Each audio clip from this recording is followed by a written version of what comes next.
Excel PU college ಗುರುವಾಯಿನಕೆರೆ, ಕರ್ನಾಟಕದ number 1 PU college. Admissions open now. ಇನ್ನು ರಾಜಕೀಯ ವಲಯದಲ್ಲಿ ಈಗ ಒಂದು ಕ್ಷಿಪ್ರ ಬೆಳವಣಿಗೆ ನಡೆದಿದೆ ಅಂತ ಹೇಳ್ಬೋದು. ಸೊ ನಾಳೆ DCM DK Shivakumar Delhi flight ಹತ್ತುತ್ತಾ ಇದ್ದಾರೆ.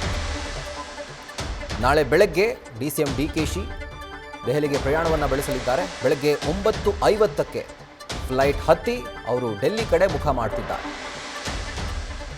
ನಾಳೆ ಡೆಲ್ಲಿಯಲ್ಲೇ ಉಳ್ಕೊಳ್ತಾರೆ, ರಾತ್ರಿ ಡೆಲ್ಲಿನಲ್ಲೇ ವಾಸ್ತವ್ಯ ಹೂಡ್ತಾರೆ.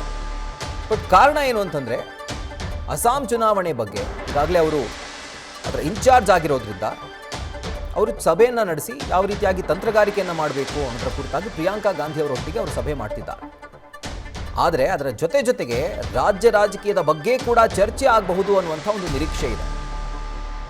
ಇಲ್ಲಿ ಬಜೆಟ್ ಪೂರ್ವಭಾವಿ ಸಭೆಗಳು ನಡೀತಾ ಇದ್ದಾವೆ. ಎಲ್ಲವನ್ನೂ ಕೂಡ ಬಿಟ್ಟು ಪಕ್ಷದ ಕೆಲಸ ಅಂತ ಹೇಳಿ ಅದಕ್ಕೆ ಪ್ರಾತಿನಿಧ್ಯ ಕೊಟ್ಟು ನಾಳೆ DCM DK Shivakumar Delhi flight ಹತ್ತುತ್ತಾ ಇದ್ದಾರೆ.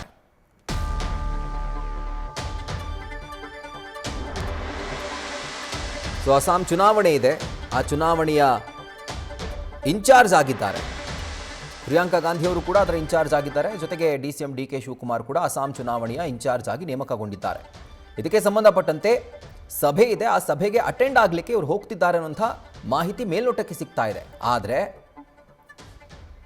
ಜೇನ್ ಕಿತ್ತಿದವರು ಕೈ ನೆಕ್ಕೊಳ್ದೇ ಇರ್ತಾರಾ? ಸೊ ಅದೇ ಥರ ಪ್ರಿಯಾಂಕಾ ಗಾಂಧಿ ಅವರು ಮುಖಾಮುಖಿ ಸಿಗ್ತಾರೆ ಅಂತಂದರೆ ರಾಜ್ಯ ರಾಜಕೀಯದ ಬಗ್ಗೆ ಕೂಡ ಒಂದು ದಾಳ ಉರುಳಿಸ್ತಾರೆ ಅನ್ನುವಂಥ ನಿರೀಕ್ಷೆ ಇದೆ. ಇದರ ಕುರಿತಾಗಿ ಡೀಟೇಲ್ಸ್ ಅನ್ನು ಕೊಡ್ತಾರೆ ನಮ್ಮ ಪ್ರತಿನಿಧಿ ಶಿವಪ್ರಸಾದ್. ಏನಿದು DKಶಿ ತಂತ್ರ ಅಂತ? ಖಂಡಿತವಾಗಿಯೂ ರಾಹುಲ್, ಈಗ ರಾಜ್ಯದಲ್ಲಿ ನಾಯಕತ್ವ ವಿಚಾರ ಕುರಿತಂತೆ ದೊಡ್ಡ ಮಟ್ಟದ ಚರ್ಚೆ ಆಗ್ತಾ ಇದೆ. ಸದ್ಯ ಅಧಿವೇಶನದ ಬಿಸಿಯಲ್ಲಿ ಇರ್ತಕ್ಕಂಥ ದೆಹಲಿ ವರಿಷ್ಠ ಮಳಿಕೆಗೆ DCM DK ಶಿವಕುಮಾರ್ ಅವರು ಕೂಡ ಹೋಗ್ತಾ ಇದ್ದಾರೆ. ಸದ್ಯ ರಾಜ್ಯದ ನೀರಾವರಿ ಯೋಜನೆಗಳ ವಿಚಾರ ಕುರಿತಂತೆ ಹಿರಿಯ ವಕೀಲರನ್ನು ಕೂಡ ಭೇಟಿಗಾಗಿ ದೆಹಲಿಗೆ ಹೋಗ್ಲಿದ್ದಾರೆ ಅಂತಕ್ಕಂಥ ಮಾಹಿತಿ ಇದೆ. ಇದರ ಜೊತೆಗೆ ಈಗಾಗಲೇ ರಾಜ್ಯದಲ್ಲಿ ಏನು ನಾಯಕತ್ವ ವಿಚಾರ DCM DK ಶಿವಕುಮಾರ್ ಅವರಿಗೆ CM ಸ್ಥಾನ ನೀಡಬೇಕು ಅಂತಕ್ಕಂಥ ಚರ್ಚೆಗಳ ನಡುವೆಯೂ ಕೂಡ DCM DK ಶಿವಕುಮಾರ್ ಅವರ ನಾಳೆಯ ದೆಹಲಿ ಭೇಟಿ ಸಾಕಷ್ಟು ಕುತೂಹಲಕ್ಕೂ ಕೂಡ ಎಡೆ ಮಾಡಿಕೊಟ್ಟಿದೆ. ಸದ್ಯ ಈಗಾಗಲೇ ಮೆಟ್ರೋ ದರ ವಿಚಾರವಾಗಿ ಕೇಂದ್ರ ಮತ್ತೆ ರಾಜ್ಯ ಸರ್ಕಾರದ ನಡುವೆ ಈಗ ಮೊದಲ ಸುತ್ತಿನ ಸಂಘರ್ಷ ಕೂಡ ನಡೀತಾ ಇದೆ. ಈ ವಿಚಾರದ ಕುರಿತಂತೆನೂ ಕೂಡ ಕೇಂದ್ರದ ಸಚಿವರನ್ನ ಭೇಟಿ ಮಾಡಲಿದ್ದಾರೆ. ಇದು ರಾಜ್ಯದ ವಿಚಾರಗಳಾದ್ರೆ ಇನ್ನು ಪಕ್ಷದ ಆಂತರಿಕ ವಲಯದಲ್ಲಿ ನಡೀತಾ ಇರ್ತಕ್ಕಂಥ ತಿಕ್ಕಾಟ ಇರ್ಬೋದು, ಶಾಸಕರ ಬಹಿರಂಗ ಹೇಳಿಕೆಗಳ ವಿಚಾರ ಕುರಿತಂತೆನೂ ಕೂಡ ಹೈಕಮಾಂಡ್ ನಾಯಕರ ಗಮನಕ್ಕೆ ತರಲಿದ್ದಾರೆ ಅಂತಕ್ಕಂಥ ಮಾಹಿತಿ ಲಭ್ಯವಾಗ್ತಾ ಇದೆ. ಈಗಾಗಲೇ ರಾಜ್ಯ ನಾಯಕರು ರಾಜ್ಯದ ರಾಜಕೀಯ ವಿದ್ಯಮಾನಗಳು ಮತ್ತೆ ನಾಯಕರ ಪರಸ್ಪರ ಹೇಳಿಕೆಗಳಿಂದ ಅಂತರವನ್ನ ಕಾಯ್ದುಕೊಂಡ್ರು ಕೂಡ DCM DK ಶಿವಕುಮಾರ್ ಅವರು ಖುದ್ದು ರಾಹುಲ್ ಗಾಂಧಿ ಅವರನ್ನ ಭೇಟಿಯಾಗೋದ್ರ ಜೊತೆಗೆ AICC ಅಧ್ಯಕ್ಷ ಮಲ್ಲಿಕಾರ್ಜುನ್ ಖರ್ಗೆ ಅವರ ಭೇಟಿಗೂ ಕೂಡ ಸಮಯಾವಕಾಶ ಕೇಳಿದ್ದಾರೆ ಅಂತಕ್ಕಂಥ ಮಾಹಿತಿ ಲಭ್ಯವಾಗ್ತಾ ಇದೆ. ಹಾಗಾಗಿ ನಾಯಕತ್ವ ವಿಚಾರ ಕುರಿತಂತೆ CM ಪುತ್ರ ಸೇರಿದಂತೆ ಇತರರ ಹೇಳಿಕೆಗಳ ಕುರಿತಂತೆ ಅವ್ರ ಗಮನಕ್ಕೆ ತಂದು ನಾಯಕತ್ವ ವಿಚಾರ ಕುರಿತಂತೆ ಹೈಕಮಾಂಡ್ ನಾಯಕರು ರಾಜ್ಯ ನಾಯಕರಿಗೆ ಸೂಕ್ತವಾದಂತ ನಿರ್ದೇಶನವನ್ನ ನೀಡಬೇಕು. ಜೊತೆಗೆ ಈ ವಿಚಾರ ಕುರಿತಂತೆ ಹೈಕಮಾಂಡ್ ನಾಯಕರು ಒಮ್ಮತದ ಅಭಿಪ್ರಾಯಕ್ಕೆ ಬರಬೇಕು. ಕೆಲವೊಂದಿಷ್ಟು ಶಾಸಕರು ಬಹಿರಂಗವಾಗಿ ಹೇಳಿಕೆಗಳನ್ನ ನೀಡ್ತಾ ಇದ್ದಾರೆ. ಈ ವಿಚಾರ ಕುರಿತಂತೆ ತಮ್ಮ ನಿರ್ಧಾರ ಏನು ಅಂದ್ರೆ ನಾಯಕತ್ವ ಬದಲಾಗುತ್ತಾ ಅಥವಾ ಇವರೇ ಮುಂದುವರಿತಾರೆ ಅಂತಕ್ಕಂಥ ವಿಚಾರ ಕುರಿತಂತೆ ತಾವು ಸೂಕ್ತವಾದಂತ ನಿರ್ದೇಶನವನ್ನ ನೀಡಬೇಕು ಅಂತಕ್ಕಂಥ ಮನವಿಯನ್ನು ಕೂಡ ಮಾಡಲಿದ್ದಾರೆ ಅಂತಕ್ಕಂಥ ಮಾಹಿತಿ ಲಭ್ಯವಾಗ್ತಾ ಇದೆ. ಈಗಾಗಲೇ ಅನೇಕ ಶಾಸಕರುಗಳು ಕೂಡ ಈಗ ಯಾವುದೇ ಕಾರಣಕ್ಕೂ ಕೂಡ 3ನೇ ಡೇಟ್ ಮಿಸ್ ಆಗಲ್ಲ, DCM DK ಶಿವಕುಮಾರ್ ಅವರು CM ಸ್ಥಾನಕ್ಕೆ ಏರ್ತಾರೆ ಅಂತಕ್ಕಂಥ ಲೆಕ್ಕಾಚಾರದಲ್ಲಿ ಇದ್ದಾರೆ. ಹಾಗಾಗಿ ಸದ್ಯ ತಮ್ಮ ಬೆಂಬಲಿಗರ ಅಭಿಪ್ರಾಯವನ್ನು ಕೂಡ ಆಲಿಸಬೇಕು.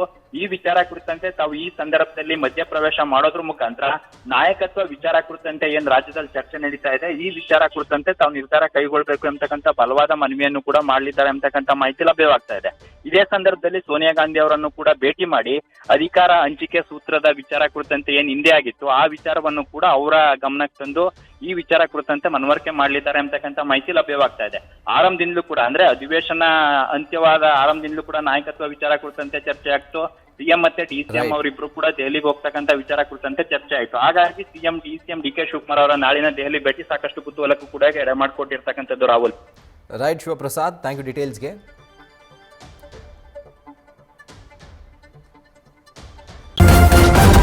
ನ್ಯೂಸ್ ಫಸ್ಟ್ ನಿರ್ಭೀತಿಯಿಂದ ನಿಮ್ಮ ಪರವಾಗಿ.